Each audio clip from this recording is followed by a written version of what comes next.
It's a building and a site which has a huge amount of meaning to Bates Smart. We designed the original embassy back in the 60s. That building had its time, and we were lucky enough to win the competition to build the second iteration, which is really challenging those ideas of what an embassy is. It's a true sort of public building.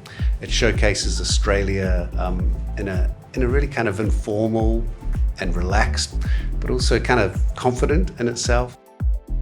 This is a project that's extremely close to my heart and to many who work at Bates Smart. A lot of people have touched this project, but I was lucky enough to be on the team to pitch the idea to DFAT in a competition 7 years ago. So one's been going for a long time, and it's fantastic to see this project realised as intended. And I think that a huge amount of kudos needs to be given to the Overseas Property Organisation out of DFAT for really realising this vision, because there were numerous challenges along the way.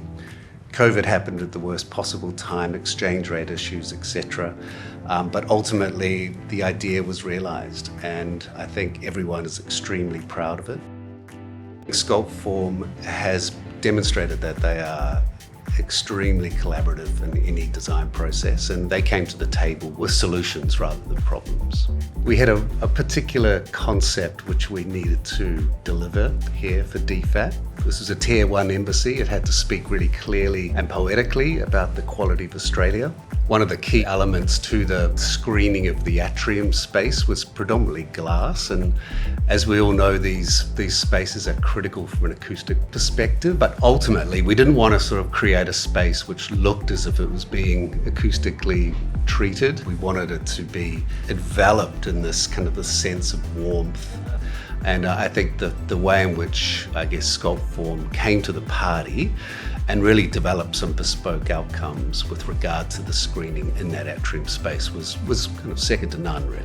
They communicated so perfectly with our partners, our construction partners in Washington, DC. And it was really, they just wanted to help us develop these ideas. And I think everything that they promised, they delivered on.